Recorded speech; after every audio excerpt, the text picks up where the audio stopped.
What's rewarding to me is the assembly, the completion of something, maybe a new form or a new idea. Exploring the unknown is what makes this enjoyable.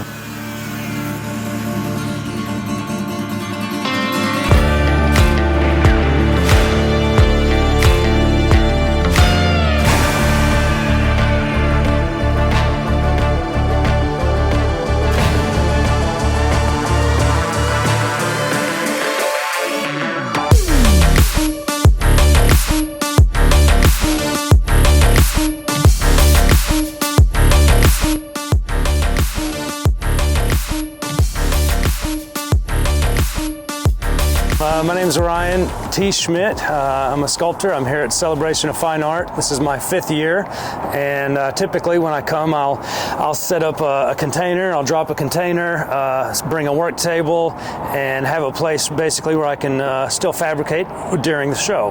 And so if you want to come with me, I'll give you a quick tour of my space. So here we have a dartboard for some leisure time, and of course a coffee machine and beverages. This is my welder. I use a Synchrowave TIG welder, so it's tungsten inert gas. I'll be working with straight argon, and it's just very simple. I'm basically sewing. I'm not adding too much filler rod if I don't have to. If I can get the metal close enough, then I'm just fusing. Much like this here. This is a fuse on these 2 edges here. So this was basically after the form was stretched into place to open these 2 pieces up. Then I've got the welding going on. That would be followed by a lot of sanding and grinding and buffing and polishing, and the steps are probably, I don't know, upwards of 15 steps for that kind of a finish, to get a mere finish on the stainless. And basically how I'm getting my forms, I'm cutting with a 4.5-inch grinder.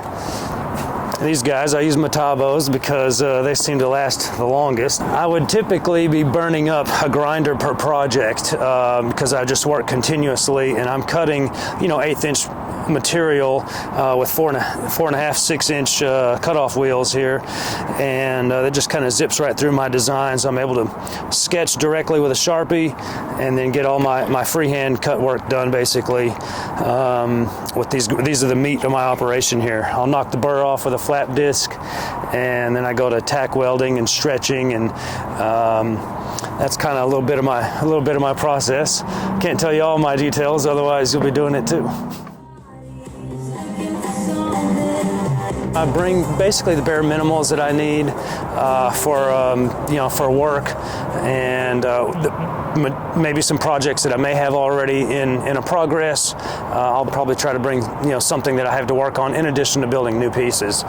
So I probably have got, I don't know, 50 new designs that haven't hit the metal yet. Right now I'm going to process about 13 or 14 designs all in the same process. So I'll work on each piece because it takes longer for me to get set up for each process. So it's more efficiently for me to work on multiple designs at one time. And sometimes they get finished early, sometimes they get finished with a group. Some of them will transition smoothly and some take some finesse. So it's just kind of part of the going with the flow. And it is difficult stretching metal. So sometimes it does what it wants, what you want it to do, and there are times that it really may fight you.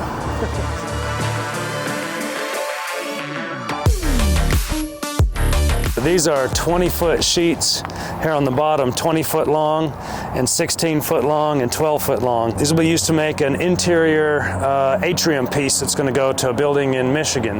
That'll be one of my largest ones. And I've made this design on a 12-foot scale and multiple ones. Actually, I'm getting ready to do this one on a 20-inch scale. This piece is called Tango. For me, the challenging part, and actually my process, what I do is figuring out how to stretch the metal into a situation where it's going to do what I want it to do.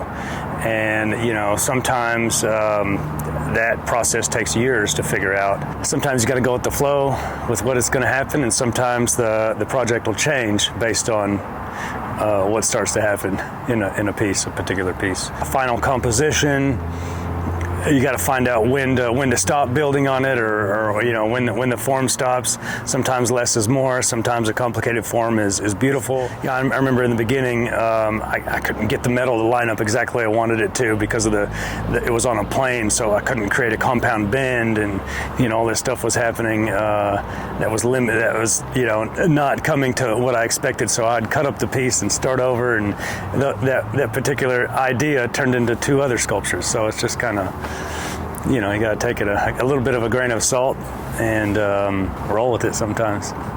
Exploring, you know, the unknown is what